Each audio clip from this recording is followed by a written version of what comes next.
سورۃ النساء کی آیت نمبر 6۔ الحمدللہ وکفی وسلام علی عبادہ الذین اصطفی، خصوصاً علی سید الرسل وخاتم الانبیاء وعلى آلہ واصحابہ الاتقیاء،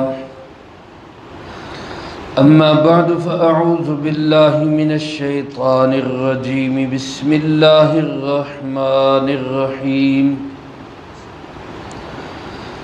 وابتلوا اليتامى حتى إذا بلغوا النكاح فإن آنستم منهم رشدا فادفعوا إليهم أموالهم ولا تأكلوها إسرافا وبدارا أن يكبروا،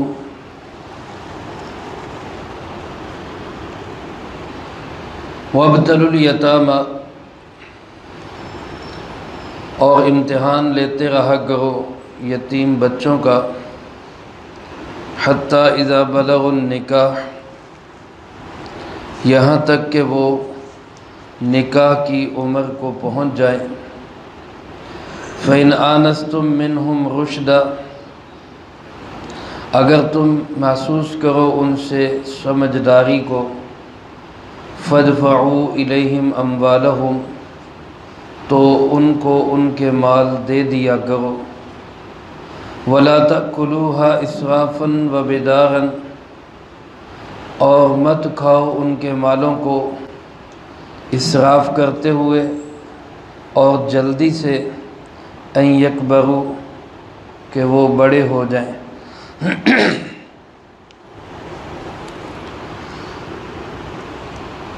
اس سے پہلی آیات مبارکہ میں بھی اللہ رب العالمین نے اس بات کا حکم ارشاد فرمایا کہ یہ مال اللہ کی نعمت ہے، ضائع کرنے والی چیز نہیں ہے۔ اپنے بچوں میں بھی، یتیم بچوں میں بھی، بچیوں میں بھی، عورتوں میں بھی، اس کو اس طرح ان کے حوالے نہ کر دو کہ وہ اس کو ضائع کر دیں۔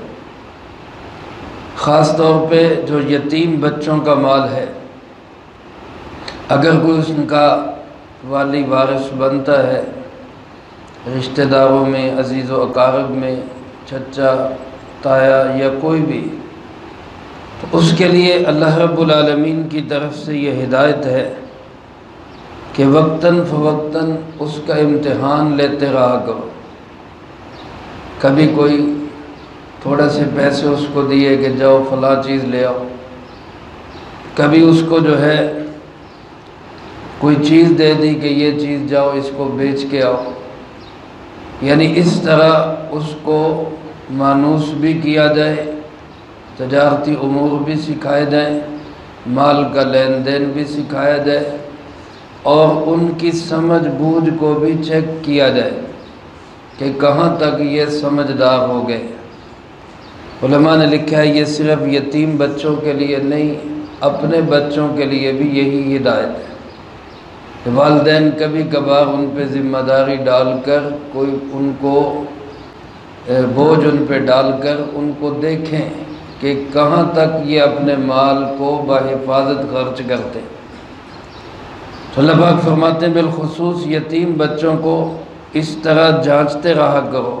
وابتلوا، ابتلا، امتحان، آزمائش، اور ان کو اس انداز سے ان کی پریکٹس کرواتے رہا کرو۔ کب تک؟ فرمایا حتی اذا بلغوا النکاح، یہاں تک کہ وہ نکاح کی عمر کو پہنچ جائے۔ نکاح کی عمر سے مراد یہ کہ وہ بالغ ہو جائیں، اور بالغ ہونے کے لیے علامات کیا ہے یا حد کیا ہے، اس کے معاملے میں فقہائے کرام میں کچھ اختلاف ہے۔ اس پہ تو تقریباً سب کا اتفاق ہے کہ جب علامات بلوغت پائی جائیں گی بچہ بالغ سمجھا جائے گا۔ لڑکے کے اندر بلوغت کی علامت احتلام ہے، لڑکی کے اندر بلوغت کی علامت اس کا دم حیض ہے، ماہواری ہے، یہ علامت ہے کہ وہ بالغ ہو گئے۔ اب یہ جس عمر میں بھی پائے جائیں وہ بالغ سمجھا جائے گا۔ لیکن اگر کسی کے یہ علامات ظاہر نہیں ہوتی تو پھر عمر کی کیا حد ہے؟ بعض فقہا یہ فرماتے ہیں کہ بچی کے لیے 12 سال اور بچے کے لیے 18 سال، بعض نے 15 اور 18 لکھا ہے۔ احناف کے ہاں جو مفتبع قول ہے وہ یہ ہے کہ 15 سال کی عمر میں بچی اور بچے کو بالغ سمجھا جائے گا۔ علامات اس سے پہلے پائی جائیں تو پہلے بالغ، اس سے پہلے علامات نہ پائی جائیں تو 15 سال کی عمر میں ان کو بالغ سمجھا جائے گا۔ میرے محترم دوستو، شرعاً جو بچہ بچی بالغ ہو جائے وہ نکاح کے قابل ہو جاتا ہے۔ یہ الفاظ قرآن کریم کے بتا رہے ہیں، حتیٰ اذا بلغ النکاح۔ لیکن ہمارے جو قوانین ساز ادارے ہیں جو مغرب سے مرعوب ہیں اور یہود و نصارہ سے پوچھ کے قانون بناتے ہیں، بالخصوص آئلی قوانین، تو اس میں پابندی لگائی 18 سال سے پہلے کسی کی شادی نہیں ہو سکتی، حالانکہ اسلام میں ایسی کوئی پابندی نہیں ہے۔ بچی بچہ جب بالغ ہو جائے وہ شادی کے قابل ہے، ان کی شادی ہو جائے تو بہتر ہے۔ بالخصوص آپ صلی اللہ علیہ وآلہ وسلم نے ارشاد فرمایا 3 کاموں میں جلدی کیا کرو۔ ایک فرمایا جب فرض نماز کا وقت ہو جائے تو پھر اس میں تاخیر نہ کرو، اور دوسرا فرمایا کہ جب جنازہ تیار ہو جائے تو میت کو انتظار میں نہ رکھو کہ فلاں آ گیا فلاں آ گیا، جلدی سے جنازہ پڑھ کے اس کو قبر کے حوالے کرو۔ اچھا آدمی ہے تو اس کو اس کی جنت میں پہنچاؤ، برا آدمی ہے تو اپنا بوجھ ہلکا کرو۔ اور تیسری چیز فرمایا بچی اور بچہ جب بالغ ہو جائیں اور ان کا جوڑ مل جائے اس کے بعد تاخیر نہیں ہونی چاہیے۔ تو بہرحال یہ شرعی اعتبار سے 18 سال کی کوئی پابندی نہیں۔ ہمارے ملکی قوانین جو بہت سارے خلاف اسلام ہیں ان میں سے ایک یہ بھی ہے کہ 18 سال کی پابندی ہے، اس سے پہلے نکاح نہیں ہو سکتا۔ بہرحال اللہ پاک فرماتے ہیں کہ ان کا امتحان لو، مال ان کو دو، کچھ ان پہ اعتماد کرو، ان کو کھلے میدان میں چھوڑو کہ جاؤ بھائی منڈی میں جاؤ تجارت کرو فلاں کرو، امتحان لو تھوڑا تھوڑا مال دے کر۔ جب تم محسوس کرو فَإِنْ آنَسْتُم مِّنْهُمْ رُشْدًا، تمہیں محسوس ہو کہ ان میں سمجھ بوجھ آ گئی۔ بعض بچے ایسے ہوتے ہیں چھوٹی عمر میں ہی کاروباری لین دین تجارت کے معاملات کو بہت اچھا سمجھ جاتے ہیں، اور بعض ایسے ہوتے ہیں کہ ذرا بڑے ہو کے بھی ان کو کسی نہ کسی کو سمجھانا ہی پڑتا ہے، بالخصوص جنہوں نے اس میدان میں قدم نہ رکھا ہو۔ تو بہرحال اللہ پاک فرماتے ہیں جب تم محسوس کرو کہ اب ان میں سمجھ بوجھ آ گئی ہے، اپنے مال کا نفع نقصان سمجھنے لگ گئے، کیسے لگانا ہے کیسے بچانا ہے اس کو وہ اچھی طرح جان گئے ہیں، فرمایا فَادْفَعُوا إِلَيْهِمْ أَمْوَالَهُمْ، پھر ان کے مال ان کے حوالے کر دیا کرو۔ یہ حکم یتیموں کے لیے تو ہے ہی، یتیم کا مال خود اپنے پاس رکھنے کی ہرگز اجازت نہیں، بلکہ اگر اس حکم پر والدین اپنے بچوں کے لیے بھی عمل کریں کہ جب ان میں محسوس کریں کہ سمجھ بوجھ آ گئی ہے تو کچھ حصہ کاروبار کا ان کو الگ کر کے کہیں آپ اپنا نفع نقصان کماؤ کھاؤ، تو اس سے بہت ساری معاشرتی برائیوں سے ہم بچ سکتے ہیں۔ بعض دفعہ ایسا ہوتا ہے والدین باوجود اس کے کہ اولاد سمجھدار ہوتی ہے کام کاج کر سکتی ہے لیکن ان کو اختیارات نہیں دیتے، جس کے نتیجے میں اولاد میں پھر بغاوت پیدا ہونا شروع ہو جاتی ہے۔ تو کوشش کرنی چاہیے جب بچے بچی میں سمجھداری، عقل، خرد اور ان کا جو ہے وہ لیول جو ہے وہ برابر ہو جائے تو پھر ان پہ اعتماد کرتے ہوئے ان کو کچھ حصہ کاروبار کا الگ بنا کے دینا چاہیے تاکہ وہ اپنے نفع نقصان کو جانچ سکے۔ اور اس میں ایک بڑا فائدہ یہ ہوگا کہ خدا نخواستہ نقصان ہو تو والد ان کا سہارا بن سکتا ہے۔ اس لیے اللہ پاک کا حکم یہ ہے کہ یتیموں کے متعلق بالخصوص کہ جب ان میں سمجھ بوجھ آ جائے تو پھر ان کا مال ان کے حوالے کر دو۔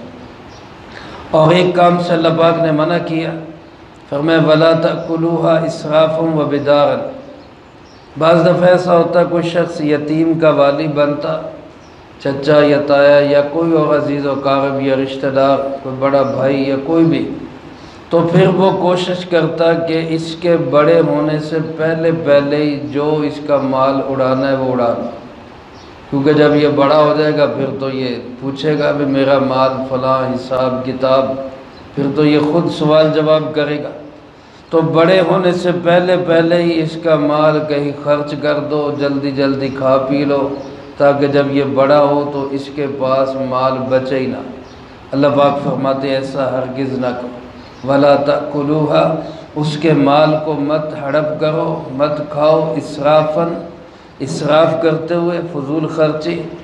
اسراف اور فضول خرچی تو ویسے بھی جائز نہیں، مال کا ضیاع، مال کو فضولیات پہ خرچ کرنا آج کل یہ فیشن بن چکا ہے۔ حالانکہ علماء نے لکھا ہے کہ اسلامی حکومت کی ذمہ داری ہے کہ وہ خود بھی مال کو اسراف سے بچائے اور لوگوں کو بھی، اسراف کرنے والوں کو بھی سزا دے کہ وہ مال کو ضائع نہ کرے۔ لیکن اب ہماری حکومتیں بھی فضولیات میں مال لگاتی ہیں، بنیادی ضرورتوں کا کوئی پرواہ نہیں ہے، اور جناب پنڈی سے، اسلام آباد سے، لاہور سے ٹرین چل رہی مری جانے کے لیے تاکہ سیر و سیاحت والوں کے لیے آسانی ہو جائے۔ اب غریب آدمی وہ تو آٹے روٹی سے بیٹھا ہوا ہے اور یہ ٹرینیں چلا رہے ہیں عیاشیوں اور فحاشیوں اور بدماشیوں کے لیے۔ اللہ رب العالمین اس کو بالکل پسند نہیں کرتے۔ حضرت مولانا مفتی اعظم پاکستان مفتی محمد شفیع صاحب رحمۃ اللہ علیہ نے لکھا ہے کہ یہ جو اصول ہے یہ صرف یتیموں کے لیے نہیں ہے، خود انسان اپنی اولاد میں بھی اس اصول کو قائم کرے، اور یہ اصول صرف گھر کے لیے نہیں ہے بلکہ حکومتوں کے لیے بھی ہے کہ وہ کوئی مال اسراف کر کے ضائع نہ کرے، کیونکہ مال اللہ کی بہت بڑی نعمت ہے۔ اب ہمارے یہاں یادگاریں بنتی ہیں، ان یادگاروں پہ فضولیات اربوں کھربوں روپیہ خرچ کر دیا جاتا ہے، لیکن اس کا ایک ٹکے کا فائدہ کسی غریب آدمی کو نہیں ہوتا۔ مزار بنا دیے جاتے ہیں، دربار بنا دیے جاتے ہیں، کروڑوں روپیہ اس پہ لگ جاتا ہے، لیکن عام آدمی کو اس کا ایک روپے کا فائدہ نہیں۔ میرے محترم دوستو، یہ مال کا ضیاع اللہ رب العالمین کو بالکل پسند نہیں۔ میچ ہوتے ہیں، کرکٹ کھیلی جاتی ہے، کروڑوں روپیہ نہیں اربوں روپیہ صرف جوؤں میں اڑا دیا جاتا ہے، جوا کھیلنے کے اندر، اور اسی طرح کی بے شمار فضول گیمیں۔ لیکن جو کام کی جگہ ہیں جہاں پہ لگانا چاہیے مال، فیکٹریاں بنے، کارخانے بنے، صنعتیں بنے، لوگوں کو مزدوری ملے، روزگار ملے، تجارت ملے، وہاں کی طرف اس طرف دھیان اور توجہ ہی نہیں، بلکہ جو لگا رہے ہیں فیکٹریاں کارخانے بنانا چاہتے ہیں ان کو تنگ کیا جاتا ہے، کبھی ٹیکسز کے ذریعے، کبھی بجلی مہنگی کر کے، کبھی کوئی اور، حتیٰ کہ وہ فیکٹری والا مال لگانے والا بھی مجبور ہو کے کہتے ہیں یار کہیں اور چلتے ہیں، یا تو فائدہ ہی کوئی نہیں، کوئی تھوڑا بہت جو بچ جاتا ہے، کوئی کچے کے ڈاکو لے جاتے ہیں، کوئی پکے کے ڈاکو لے جاتے ہیں۔ تو میرے عزیز دوستو، اللہ رب العالمین نے یہ اصول ہمارے لیے بیان کیے۔ آج ان قرآنی اصولوں کو چھوڑنے کی وجہ سے آج ہم دنیا میں دھکے کھا رہے ہیں، معیشت ہماری تنگ ہوئی پڑی ہے، معاشی حالات ہمارے انتہائی جگر گم ہو چکے، اور ایک عوام کے اندر ایک لاوا ہے جو پھٹنے کے قریب ہے۔ اللہ ہم سب کی حفاظت فرمائے اور ہمارے ملک کو خوشحالی نصیب فرمائے۔ ہمارے اصحاب اقتدار کو بھی اس قرآنی اصول کو سامنے رکھنا چاہیے کہ اس مال کو اسراف میں ضائع نہ کرے۔ بدار مبادرہ سے ہے، جس کا معنی کسی کام کو جلدی کرنا۔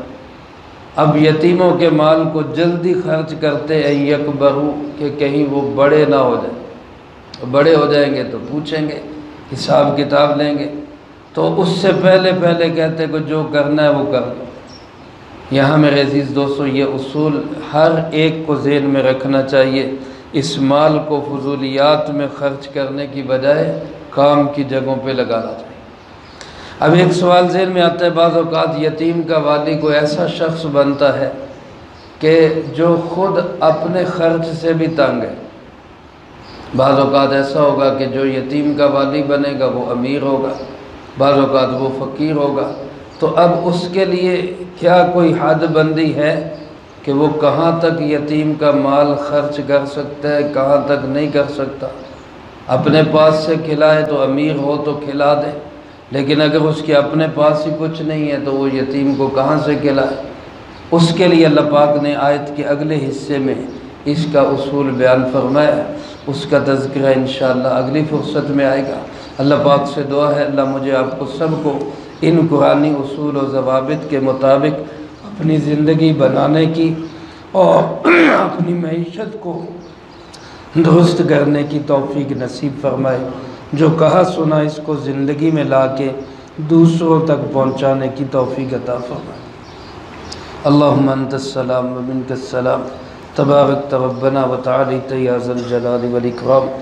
اللہم اعنا علی ذکرک و شکرک و حسن عبادتک۔ اللہم احسن عاقبتنا فی الامور کلہا واجرنا من خزی الدنیا وعذاب الآخرہ۔